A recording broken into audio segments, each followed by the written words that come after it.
Welcome back to Roundtail Restoration, everybody. My name's Chris. Next to me here are my 1964 Triumph TR4 that I'm restoring.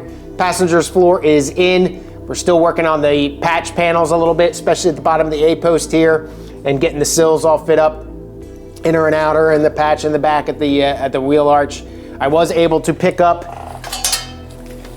an A-post. This is a British Motor Heritage A-post that I picked up secondhand from My Favorite Form.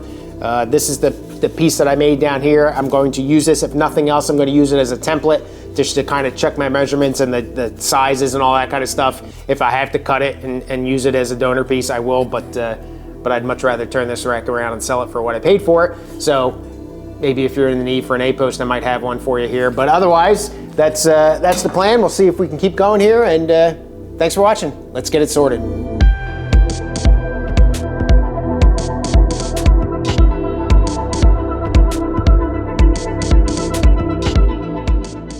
Up on the scuttle here of the dash, you can kind of see the 3 holes here, silver paint, and what I'm doing is putting the new captive nuts in for the fascia panel. I think before I weld in the outer sills, I want to get the dashboard built because that'll connect down to the radio support, which will just kind of make sure everything is held up. I don't think it's quite as critical on this car as it was on the Spitfire, where, you know, essentially there was no forward part of the car where you had the fenders and all that other stuff, and obviously I'm still on the frame, so that's providing some support. But there is a bit of flex, not really a whole lot, but I'm going to go ahead and just put the nut down, and they're just square nuts, and then go ahead and put the little captive part on top of it and clamp it. I've got little holes popped in there, and I'm just going to plug weld it.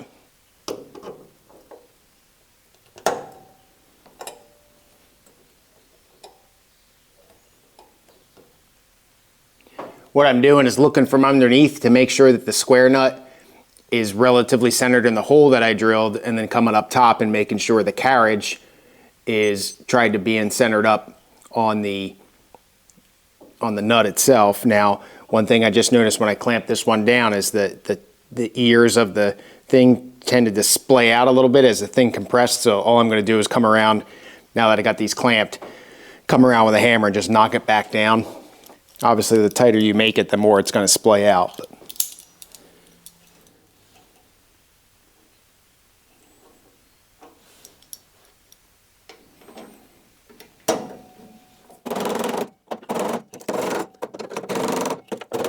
All right, I do have weld-through primer on both the scuttle and the nuts carriages. Maybe it's cartridges. Maybe cartridges is the better word. Anyway, should be all set. Now we'll go ahead and get them welded in. All right, weld this one in first and make my way to the center that way. In case I were to bump something trying to reach over or something like that, that doesn't happen. Still got my awesome weld helmet.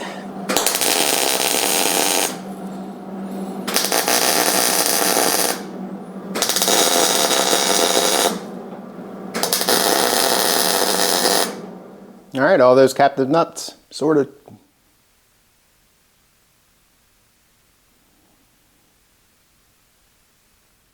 All right, I'll tell you the truth. I'm not incredibly crazy about the way this is fitting up, this thing, but it is what it is, I guess. I'm not quite sure if it's just because it's still a little crooked. Maybe it'll come in a bit better when I get the wheel arch piece back in. I got the hole cut for the seat belt where that comes through. It fits, but like I said, I'm not incredibly crazy about it, but I think I'm just going to go ahead and put it in. And remember this big ass gap down here? I thought I had got it pretty much all the way down to the bottom, but I didn't. So what I'm going to do though is I'm going to leave it like this, and I took another piece of metal and I traced this curvature on there. I don't have it real handy with me, but that'll give me that contour there. So now when I want to go and put the final patch and meet up the B-post to the floor and make that flange like it did on the other side, I'll have a little cheat sheet kind of, so to speak. But for now, like I said, not incredibly crazy the way this is coming in, but it's coming in. So I'm going to go ahead and tack here first, and then I've got plug welds that I'm going to do on the back side here, but on the back. And then remember, this wheel arch is going to weld up to this too. So the wheel arch will get plug holes. This piece, except for the, doesn't get any holes except for the seatbelt thing. So, you know, what the heck. Just go for it. So we'll get it lined up here, get it as straight and in there as I can.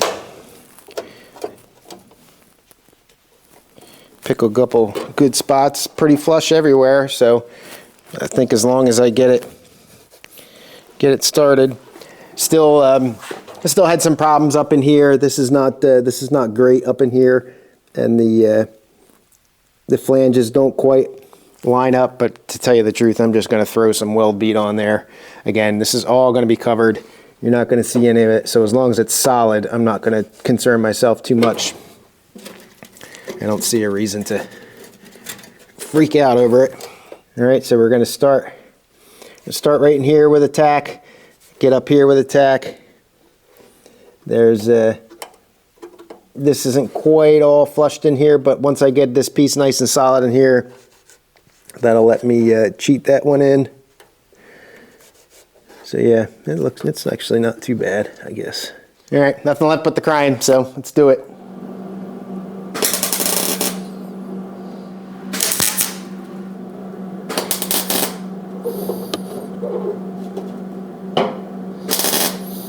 All right, it's tacked in. Unfortunately, it should have come up a little bit higher, but I think I'll be able to fill, the gaps aren't too bad. I think I'll be able to fill most of that in with weld.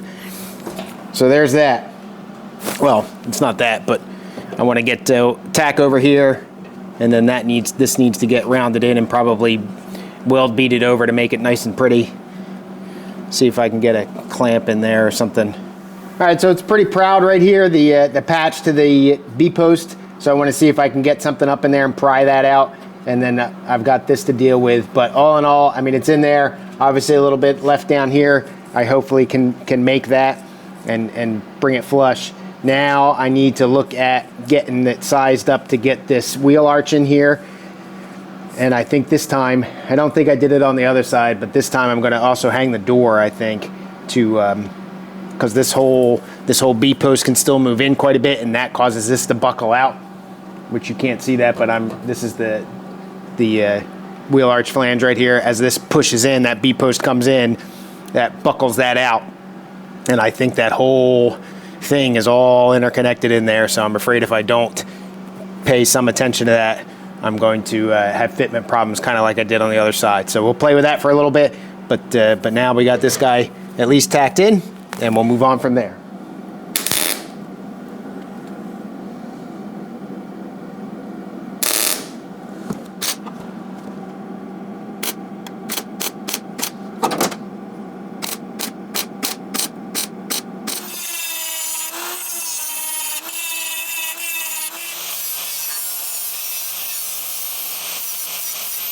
Got those flanges all welded in. Nice, you can see there's one hole in here. I'm probably going to do a couple more. I can't remember how this lines up, but that's for putting in this B-post patch back in here, something to tie that into.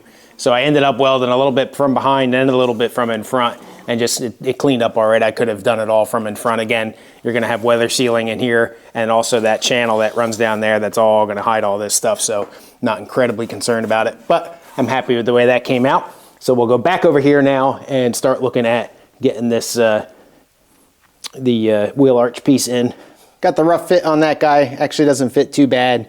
I need to cut the outside flange down. My concern now is I still don't know where that B-post goes in as far as in and out from the car. And I'm afraid if I hang the door, because I have no support over here on the A-post, that it's going to cause that to sag and it's going to mess me all up. So I can put the inner sill in, but then I still need to put in this little patch piece down that connects the A-post to the inner sill. I was able to find in my favorite form a brand new inner sill or inner A-post for like half price. So I went ahead and bought it just so I knew absolutely that my heights are right. I might not cut it up. I might not use it. If I can make this one match, I'll just kind of use it as a very expensive template and then resell it for hopefully what I paid for it. and then get the money back out of it that way.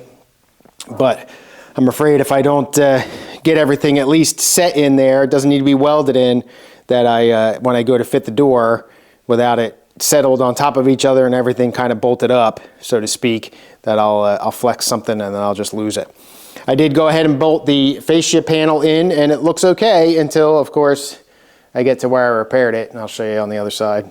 All right, so you can see it matches exactly, practically, where Triumph did it, and then as I came in, this little corner went up a little bit too, didn't go sharp enough, and then this is nice and flat, and it comes in here, and then this really drops off. Now, I'm not quite sure why that's dropping off quite that much. That is more of a gap there. That's almost a half an inch, at least a quarter of an inch. Then it goes over there. One thing I did see is right away was that the top of the drip, whatever this is here, is even with the bottom here on the other side. And here I've kind of made it the bottom of it even. So that would necessitate a little bit of a drop, but not as much as I'm looking at. So there might be something I can adjust there or whatever, but it you know, it goes in, and I think the dash cover fits in between this fascia and the thing, and the bolt holes, the bolts right in between. You can see the bolt holes that are in there. So I don't think I can cover anything up with that. So I'm going to have to come through that, but that's definitely in the future. But right now, without that A-post, I don't want to, the template, which is actually coming tomorrow, I don't want to mess around with it, so I'm going to wait. And patience is the better part of valor, and I'll continue on the next visit. So, second for you, a couple days for me. Not real crazy how we're fitting up on this side, not quite as easy. I tried to get the outer sill in, and that didn't go real well. If you look on the other side, you really can't see. Let me zoom for you. You can see that the A-post, the outer A-post there is a little bit higher than the inner and outer sills, but on this side, it's a little bit lower, or even, I don't really know. If I go from the floor to the top of this little point here, on both sides I get about a quarter of an inch of difference. So I'm not exactly positive that it matters. I did get that piece that I was mentioning here, this guy, this British Motor Heritage stamping of the inner A-post, and I kind of fit it up there, and when I do that, it fits okay from height-wise. And the little squares all kind of line up with the original square, so I don't think I'm going to need to sacrifice this piece. My patch panel needs to get cut to fit, but it seems to fit. So I think my vertical measurement is okay. So, and Robin left me a very nice and informative long comment in the last video about getting this vertical height here figured out. So I'm concerned for that, and I think I've kind of sort of got it, but you know, there's always going to be some doubt. But I think if nothing else, I will be able to get that patch in, get it cut, get it in, weld it, and then that'll give me some vertical stability there on the A-post, and then give me the ability to kind of hang the door and see how that works, and then kind of go from there, I guess. So a little nerve-wracking. This is you know, this is where all the marbles kind of. This patch back here, this is now becoming a hot mess. This is not fitting that well. I think I can be able to play with it. Maybe this flange might be off here, this guy here. But so anyway, we're going to go ahead and trim up this inner A-post as I need to be able to get this patch in here. And like I said, if worse comes to worse, I can always fall back on that guy. But for now, I think I've got it. Now I'm just going to kind of go for it here. It's not fitting real great, but I think it'll fit okay once I start to kind of manhandle it a little bit. Big old gap here. But I'm going to start on this end and kind of work my way up, and I think it'll come together. Painted the back end of this on the other side, and the curvature is right. Another thing that I did is I measured from this break here down to the flange on the stamping piece, and it's 3.7 inches, and that's exactly what I'm getting here. So should be okay. We'll see here. Like I said, I'm just going to kind of go for it. Might not be pretty, but hopefully it'll work. I'm probably going to block the shot, so apologize in advance.